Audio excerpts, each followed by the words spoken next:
We're also delighted to be joined by businessman and Reform UK donor Zia Yusuf, who joins us in the studio. Good morning. Oh, I keep saying morning. Good afternoon to you. Good afternoon. You've hit the headlines as a millionaire Muslim entrepreneur, donating hundreds of thousands of pounds to Reform UK, led, of course, by Nigel Farage.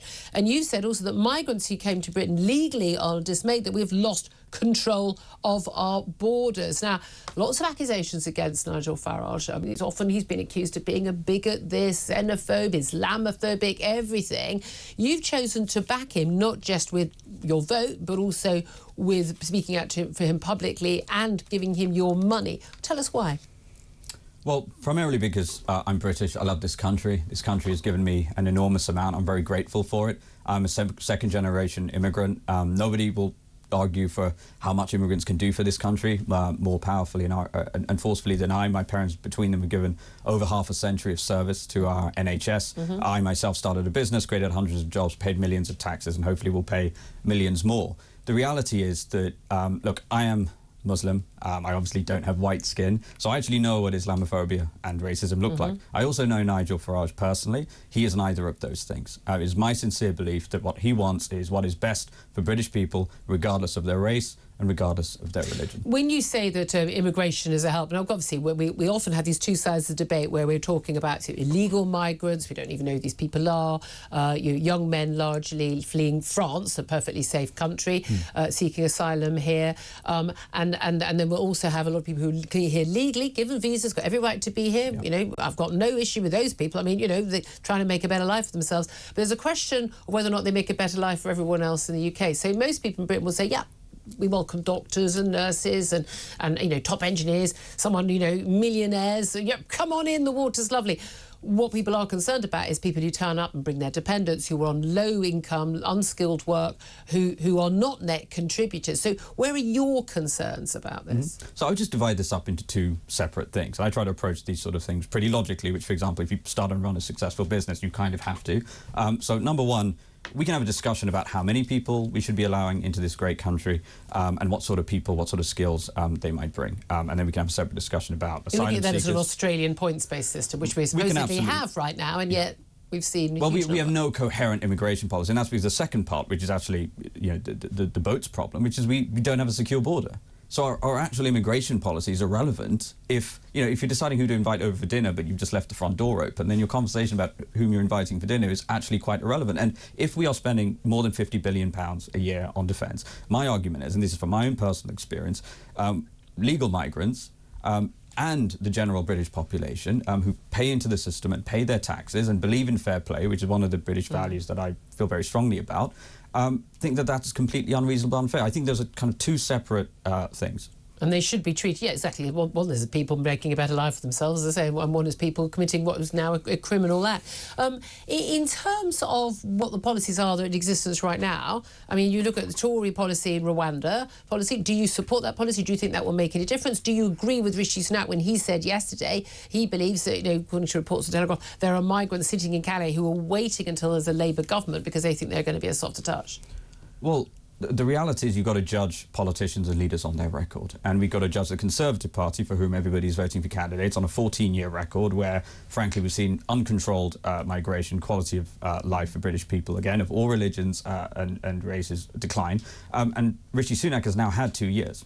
So I actually think Rishi Sunak sincerely believes what he says and thinks he has a plan, but you can have the best plan in the world, but you've been Prime Minister for 2 years and you've not done anything to even meaningfully reduce the scale of the problem. So I think what we need to do, we absolutely need to have a deterrent, so we need to actually reduce the numbers of people coming. We need to hold France to account for the £500 million that we have paid them to actually stop those boats. Let's at least stop paying them. You know, as a business person, if they're not going to do what they've said they're going to do, then at least let's stop paying them. They're in breach of contract, effectively. Well, Nigel Farage, actually, today, he's made comments. He said that Britain should cut off any more funding to France if it continues to escort migrant boats across the Channel, which effectively is what they are doing. They basically escort them to the middle of the Channel. Like, now it's your problem to the British.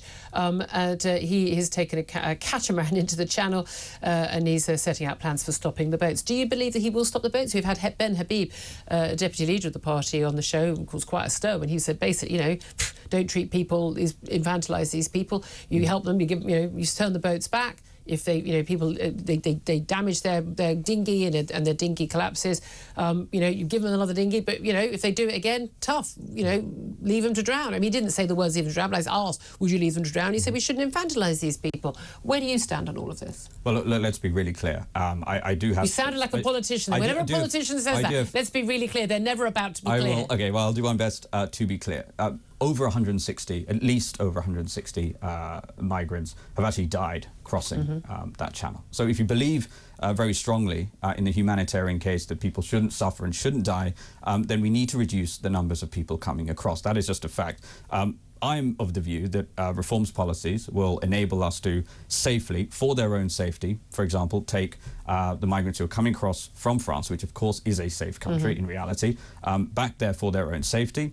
And so frankly, I see absolutely no reason why our amazing Navy, I mean, look, the British, His Majesty's Royal Navy has executed missions of extraordinary challenge and difficulty. You know, the idea that we are incapable of such an operation is fanciful. So it's really down again to political leadership, courage, and being decisive. Can I ask you just about, I mean, look, I introduced you as a Muslim businessman. I mean, again, should this even be relevant to debate? But you know why it is. It's because of the accusations made against Nigel Farage and against the Reform UK party. And again, accusations made against a lot of people supporting Brexit, supporting stronger borders, like, oh, you're xenophobic, you're this, you're that, you're racist, you're bigoted, whatever. What do you make of that sort of war of words and those allegations? And indeed, we've seen criticisms from those on the left of many of the Conservatives, the Suella Bravermans, Rishi Sunak, others, whenever they speak up, Priti Patel, that they're kind of the wrong kind of brown-skinned person almost. I mean, it seems sort of quite bizarre that one has to have certain political views if you are an ethnic minority in this country and not white-skinned. What do you make of all of that? So I don't think it's just bizarre. I think it's quite insidious and extremely divisive. I mean, the dictionary definition of racism is prejudging somebody based on the colour of their skin. So if somebody asks me, as I have been asked recently, you know, is Nigel Farage the best person to represent Muslims? Well, the notion that I'm going to try and choose a politician who's going to represent Muslims... I'm an atheist. I don't represent atheists. Totally, and they don't get those sorts of questions, interestingly. So what I want are political leaders who are going to do the best work for British people, again, of all races and religions. And, you know... And Muslim people, presumably. I mean, Muslim people, Sikh people, Catholics, people don't have different... We've got the same prices in the shops. Totally. And we've got the same... We're facing the same issues getting an NHS doctor appointment. Politician, you know, the speech that made Barack Obama famous, the Democratic Convention in 2000, he talked about how the critics like to slice and dice the country and all of that stuff. You know, and that was the Democratic Barack Obama. The reality, we still see that. And I think it's deeply unhelpful. The reality is that if we, as a country, I do think we're at a crossroads, which is partly why I'm doing what I'm doing.